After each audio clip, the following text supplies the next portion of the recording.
Баршаңызға қайырлы күн. Рамазан айы құтты болсын, ұстаған оразаларыңыз қабыл болсын. Менің арнама қош келдіңіздер. Бүгін сіздерге осындай әдемі қатпарлы қамырдың рецептін ұсынамын. Міндетті түрде жасап көріңіздер. Ауыз ашарға, көптеген нәрсе пісіруге болады.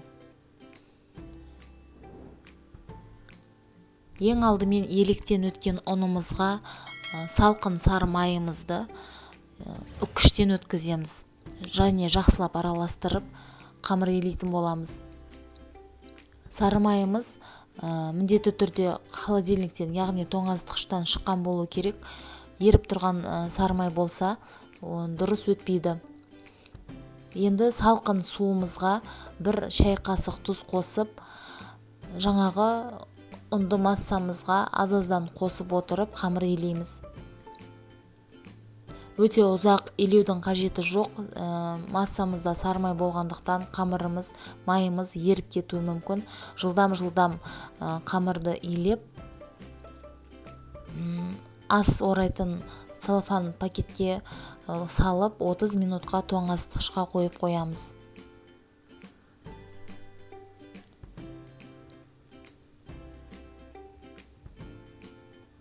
Отыз минуттан соң қамырымызды алып, аз-аздан ұнды сеуіп отырып, жаятын боламыз. Төрт бұрышты етіп жаюымыз керек. Ұнды өте көп мөлшерде қолдануға болмайды.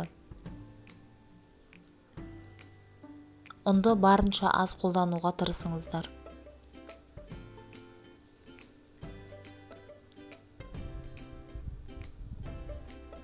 Видеода көрсетілгендей қамырдың екі шетін қайырып, қамырды төрт бұрыш формаға келтіреміз.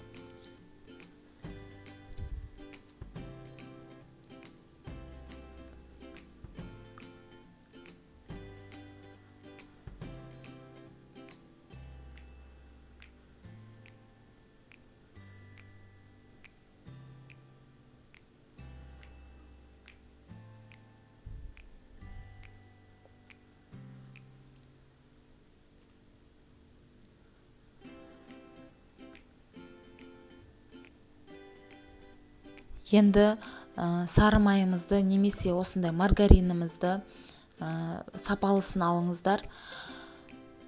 Осылай төрт бұрышты етіп, сізде осындай төрт бұрышты маргарин немесе сары май болмаса, оны жұмсартып, целлофан пакетке салып, оқтаудың көмегімен жайып, целлофанның ішінде осылай төрт бұрышты формаға келтіреміз. Және тоңазытқышқа салып аламыз, кішкене қатырып, одан кейін барып осылай жұмыс жасаймыз. Қамырымызға салып, конвертик етіп орап, видеода көрсетілгенде қамырды жая бастаймыз.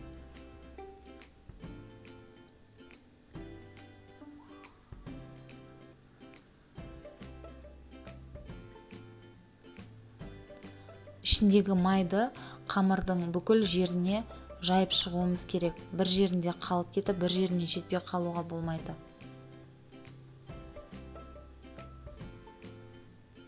Қамырды ұзынша етіп, тік бұрышты ұзынша етіп жаямыз.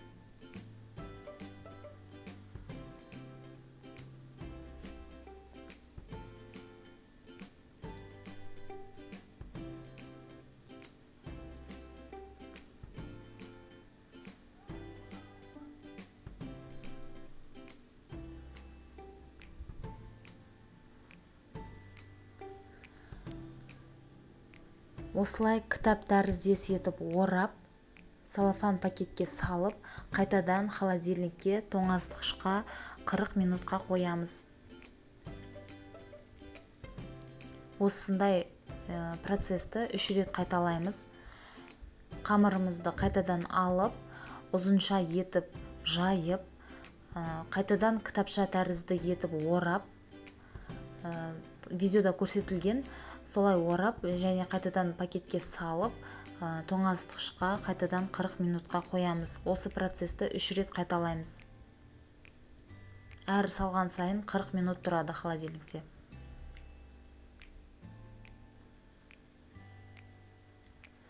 Менің арнама тіркеліп қоюды ұмытпаңыздар.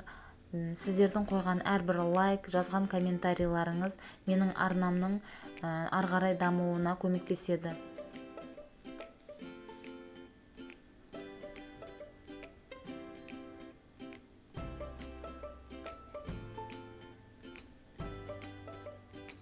осылай кітапша тәріздес етіп орап қайтадан 40 минутқа тоңазытқышқа саламыз.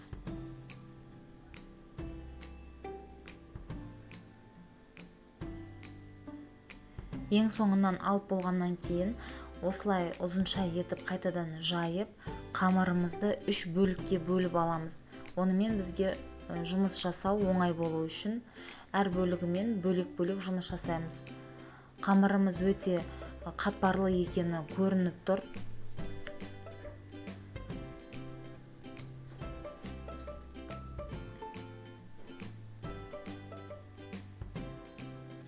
Бір бөлігін алып, осылай жұқалау етіп жайып шығамыз. Қамырдың қалыңдығы 5 мм шамасында болу керек.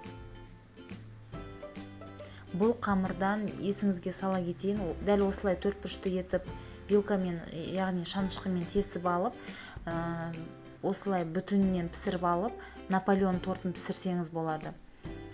Немесе осылай бөліп бөлек пісіріп алып, үстінен мед жағып, немесе сироп құйып, тәтті ретінде пайдалансаңыз болады. Немесе қатпарлы самса пісірсеңіз болады. Бұл қамыр универсалды қамыр. Сізге ұнады деген сенімдемін. Міндетті түрде жасап көріңіз. Астарыңыз дәмді болсын. Менің арнама тіркеліп қойыңызды сұраймын. Аман сау болыңыздар.